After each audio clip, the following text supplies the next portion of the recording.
Hi guys, this is Shivani and welcome to JKSSB classes. So here I am with another MCQ series of computer component for JKP Border Battalion examination. So the question number 1 is, abacus was the first dash electronic computer, electronic calculator, mechanical computer, mechanical calculator. तो जैसे कि हमने abacus के बारे में पहले भी पढ़ा, ठीक है, उसमें हमने क्या क्या चीज़ें पढ़ी थी कि अबैकस जो है तो 1602 में, ठीक है, इसकी इन्वेंशन हुई थी। देन उसके बाद हमने पढ़ा था कि अबैकस में CR है तो ये चाइना में इन्वेंट हुआ था। देन उसके बाद इसके यूजेस क्या क्या है, ये addition, subtraction and square roots में यूज़ होता है। एंड ये जो है ये मैकेनिकल कैलकुलेटर है, तो D is the right answer. उसके बाद जो अबैकस है, ठीक है, इसकी डायग्राम जो इसका इंस्ट्रूमेंट है ये हॉरिजॉन्टल रॉड्स होती हैं जिसमें 1, 10 और 100 की प्लेसमेंट होती है। Then the question number 2, the main electronic component used in first generation computer was. तो पहली जनरेशन जो थी कंप्यूटर की उसमें कौन से इलेक्ट्रॉनिक कंपोनेंट यूज़ हुए? ट्रांजिस्टर, वैक्यूम ट्यूब, IC और नन ऑफ दीज। तो जो फर्स्ट इसमें सारी जनरेशन्स आती हैं, ठीक है, 5 जनरेशन्स जो हैं कंप्यूटर की ये बेसिकली हमने पढ़नी है। तो जो फर्स्ट जनरेशन है कंप्यूटर की उसमें क्या यूज़ हुई थी? Vacuum tubes. Then second generation में यूज़ हुए थे ट्रांजिस्टर्स, ठीक है। और ट्रांजिस्टर किस चीज़ के बने होते हैं ये भी क्वेश्चन आता है। ट्रांजिस्टर्स जो हैं ये बने होते हैं सेमीकंडक्टर मटेरियल के, ठीक है। उसके बाद थर्ड जनरेशन में यूज़ हुआ IC, that is integrated circuit और integrated chips you can say, ठीक है। IC यूज़ हुए थर्ड जनरेशन में और IC मेनली किस चीज़ के बने होते हैं? सिलिकॉन के। सिलिकॉन इज़ ऑल्सो सेमीकंडक्टर, ऐसे सिलिकॉन ऐसे सेमीकंडक्टर, आप इस तरह से याद रख सकते हो। अब यहाँ पे जो मेन इलेक्ट्रॉनिक कंपोनेंट है जो फर्स्ट जनरेशन में यूज़ हुआ, यहाँ पे फर्स्ट जनरेशन पूछा है तो आंसर है वैक्यूम ट्यूब। अगर यहाँ पे होता सेकंड जनरेशन तो आंसर होता ट्रांजिस्टर, अगर यहाँ पे सेकंड की जगह होता थर्ड तो आंसर होता IC इंटीग्रेटेड सर्किट। और आपको ये भी क्वेश्चन पूछ सकते हैं कि ट्रांजिस्टर किस मटेरियल के बने होते हैं? सेमीकंडक्टर। IC किस चीज़ का बना होता है? Silicon. Silicon is also an example of semiconductor. Silicon and germanium दो आ जाते हैं इसमें, ठीक है। उसके बाद अगर आता फोर्थ में, ठीक है, फोर्थ जनरेशन में क्या चीज़ आती है? लार्ज स्केल इंटीग्रेटेड सर्किट जिसमें बेसिकली माइक्रो प्रोसेसर का यूज़ होता है। देन फिफ्थ में आ जाता है super large scale integrated circuit, ठीक है। इनमें आ जाता है इंटीग्रेटेड सर्किट का ही better version, that is microprocessor. उसके बाद क्वेश्चन नंबर 3, और इन सब चीज़ों में जो स्टोरेज डिवाइस यूज़ होता है, स्टोरेज के लिए हमेशा आप याद रखना मैग्नेटिक वर्ड लगा होता है। जहाँ पे भी मैग्नेटिक होगा that is for storage purpose, magnetic core, magnetic drum, ये सारी चीज़ें। अब जो मैग्नेटिक है आपने देखा होगा जब हम छोटे होते थे तो जो CDs आती थी उसके अंदर रील्स होती थी जो हम खींच के बाहर निकाल लेते थे, ठीक है। That is basically magnetic drum या कोर मटेरियल होता था जिसमें स्टोरेज की जाती थी सॉन्ग्स की या फिर मैरिज की जो CDs या DVDs होती थी। तो वो इस तरह की होती थी, जैसे सॉन्ग्स की भी आती थी तो उसमें इस तरह से ऐसे होता था, इसमें रील होती थी एक ऐसे भरी हुई, ठीक है। वो रील को हम एक साइड से बाहर खींचते थे तो वो सारा का सारा पुल आउट हो जाता था, ठीक है। That was basically magnetic drum core जिसमें स्टोरेज होती थी मटेरियल की, लाइक सॉन्ग्स हो गए या वीडियो हो गई, कुछ भी। Question number 3, computer is free from tiresome and boredom, we call it accuracy, reliability, diligence और वर्सेटिलिटी। तो ये क्वेश्चन मैंने लास्ट वीडियो में आपको पूछा था कि फीचर्स क्या हैं कंप्यूटर के, ये आप कमेंट सेक्शन में बताना, बट अभी हम इसको डिस्कस कर लेंगे। फंक्शंस ऑफ कंप्यूटर अगर आपको पूछा जाता है तो फंक्शंस ऑफ कंप्यूटर में 4 फंक्शंस आते हैं, input, then processing, output and storage, ठीक है। जो हमने कमांड दी कंप्यूटर को दैट इज़ इनपुट, ठीक है। हमने कीबोर्ड के थ्रू टाइप करके कुछ भी जो फीड किया वो हुआ इनपुट। देन CPU में उसका हो गया प्रोसेसिंग, आउटपुट हो गया जो हमें डिस्प्ले हुआ कंप्यूटर स्क्रीन पे, हमारी लैपटॉप स्क्रीन पे, दैट इज़ आउटपुट जो कंप्यूटर ने कमांड या रिप्लाई किया, ठीक है। और जो हम इनपुट करते हैं दैट इज़ बेसिकली डाटा जो हमने रॉ फॉर्म में दिया है, अनप्रोसेस्ड है। और आउटपुट क्या आ जाता है? यहाँ पे आप एक चीज़ और याद रखना, इनपुट आ जाता है डाटा, ठीक है, जो रॉ है अनप्रोसेस्ड फॉर्म में है, ठीक है। और सेकेंड थिंग प्रोसेसिंग होती है उसकी, और आउटपुट आ जाता है इन्फॉर्मेशन जो कंप्यूटर देता है, ठीक है, इन्फॉर्मेशन यानी कि फाइनल रिजल्ट। उसके बाद फाइनल स्टोरेज होती है। अब फीचर्स ऑफ कंप्यूटर में क्या क्या आ जाता है? कंप्यूटर की स्पीड, एक्यूरेसी, डिलीजेंस, ठीक है। उसके बाद यहाँ पे स्टोरेज कैपेसिटी कितनी है, सीक्रेसी कितना मेंटेन रख रहा है, प्लग एंड प्ले हो गया, रिलायबिलिटी, वर्सेटिलिटी, डिलीजेंस, ठीक है। डिलीजेंस होता है कि कितना मतलब इंटेलिजेंट है कंप्यूटर काम करने के लिए, कितना क्लेवर है, यहाँ पे यही चीज़, ठीक है। Computer is free from tiresome and boredom, we call it accuracy, reliability, diligence और वर्सेटिलिटी। तो जैसे ह्यूमंस की टेंडेंसी होती है कि हम एक काम करने के बाद थक जाते हैं, बट कंप्यूटर तो रेपिटेडली एक काम को काफ़ी बार कर सकता है, ठीक है। तो वो इसकी प्रॉपर्टी आती है डिलीजेंस की। हम लेक्चर्स में इस सब चीज़ों को डिस्कस करेंगे, ठीक है, कि जो फीचर्स हैं कंप्यूटर के जैसे ये मैंने बताया स्पीड, एक्यूरेसी, डिलीजेंस, वर्सेटिलिटी, तो ये डिस्कस में कि इनकी प्रॉपर्टीज़ में एक्चुअल में होता क्या है वो हम लेक्चर्स में डिस्कस करेंगे। अभी बेसिकली ज़्यादा से ज़्यादा एमसीक्यू प्रैक्टिस करना है, क्योंकि मोस्ट प्रॉबेबली जो जेकेपी बॉर्डर बटालियन का एग्जामिनेशन है वो अगस्त में हो सकता है, ठीक है, अगस्त एंडिंग या फिर स्टार्टिंग ऑफ सितंबर, बट उसके बाद अगर इन 2 मंथ्स में नहीं कंडक्ट होता है तो नवंबर में तो इलेक्शंस हैं, तो फिर ये दोबारा मतलब नहीं हो पाएगा। अगर अगस्त सितंबर में नहीं होता है तो नवंबर में कंडक्ट करना is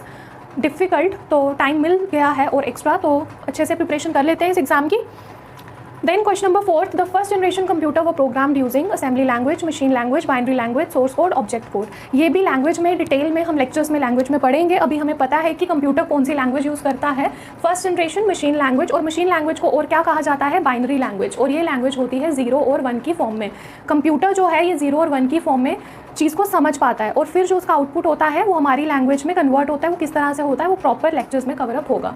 the term GIGO is related to, GIGO क्या है, गार्बेज इन गार्बेज आउट। इसकी फुल फॉर्म भी पूछी जाती है। जो पंचायत अकाउंट असिस्टेंट का पेपर था उसमें काफ़ी मतलब सिंपल क्वेश्चंस थे कंप्यूटर के, और उसमें फुल फॉर्म्स भी पूछी गई थी, गार्बेज इन गार्बेज आउट, ठीक है। अब इसमें क्या देखते हैं हम कि garbage in garbage out, like कि कंप्यूटर को हमने अगर कोई गलत इन्फॉर्मेशन दे दी है तो उसका खुद का ब्रेन तो नहीं है ना, क्योंकि कंप्यूटर थिंकिंग प्रोसेस नहीं करता है, तो कंप्यूटर को जो हम कमांड देंगे वो वही उसी फॉर्म में हमें रिप्लाई करेगा। अगर हमने गलत इन्फॉर्मेशन पुट की है, फीड की है, तो गलत ही रिप्लाई जो है आउटपुट हमें मिलेगा। अगर हमने सही किया है तो सही आंसर हमें मिलेगा, क्योंकि कंप्यूटर की अपनी थिंकिंग कैपेबिलिटी नहीं है। तो अब कंप्यूटर मशीन है, ह्यूमन जो है हम लोग इंसान हैं, ठीक है। अगर हमें कोई बुरा बोलता है तो हमें उसे इन रिटर्न में बुरा नहीं बोलना चाहिए, ठीक है।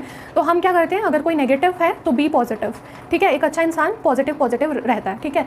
कुछ होते हैं जो बुरा किसी को बोलो तो बुरा वैसा रिप्लाई करते हैं, they act like computer machine, कि आपको जो फीड किया है आप वही उसको बाहर करोगे, ठीक है, वैसा नहीं करना चाहिए। तो कंप्यूटर मशीन क्योंकि उसकी अपनी थिंकिंग कैपेबिलिटी नहीं है, ठीक है, कंप्यूटर मशीन में थिंकिंग प्रोसेस नहीं है, उसका अपना दिमाग नहीं है, तो वो क्या करता है कि उसको अगर कोई गलत इन्फॉर्मेशन फीड करता है तो वो वही गलत रिप्लाई करता है। उसी तरह हम हैं ह्यूमंस, ठीक है। तो ह्यूमन क्या करते हैं कि अगर किसी ने गलत बोल दिया तो गलत ही रिप्लाई करना है। तो हमें कंप्यूटर की तरह एक्ट नहीं करना चाहिए, क्योंकि हमें ब्रेन दिया है भगवान ने अच्छे से सोचने के लिए, थिंक करने के लिए, जो कंप्यूटर के पास नहीं है। तो इसीलिए हम में ये प्रॉपर्टी नहीं होनी चाहिए, गार्बेज इन गार्बेज आउट वाली प्रॉपर्टी नहीं होनी चाहिए। तो ये प्रॉपर्टी होती है एक्यूरेसी की, ठीक है। यहाँ पे एक्यूरेसी, ठीक है, फ्लेक्सिबिलिटी, रिलायबिलिटी, स्पीड, ये सारे ये भी क्या आते हैं फीचर्स ऑफ कंप्यूटर में। तो ये फीचर्स हम सारे लेक्चर्स में डिस्कस करेंगे। बाकी डिस्क्रिप्शन बॉक्स में आपको सारे लिंक्स मिल जाएंगे, you can go and watch the links below, ताकि उसमें आपको जितनी भी PDFs हैं MCQ की, लेक्चर्स की, वो सारी वहाँ पे अवेलेबल हो जाएंगी। एंड इंस्टाग्राम पे you can follow me to ask any query, I will surely reply. So the question number 6 is dash form the backbone for building successful computer system, computer architecture, computer model, computer instruction, none of the above. तो computer architecture होता क्या है basically, कि जो functioning हो रही है computer system की, कंप्यूटर सिस्टम काम किस तरह से कर रहा है, वो बेसिकली डिसाइड होता है कंप्यूटर आर्किटेक्चर के थ्रू। और कंप्यूटर आर्किटेक्चर जो है ये किसने दिया था और कब दिया था, ये दिया गया था 1970 में, और किसने दिया था, जॉन वॉन न्यूमैन ने, ठीक है। ये भी क्वेश्चन आया हुआ है, तो इसका आंसर है 1।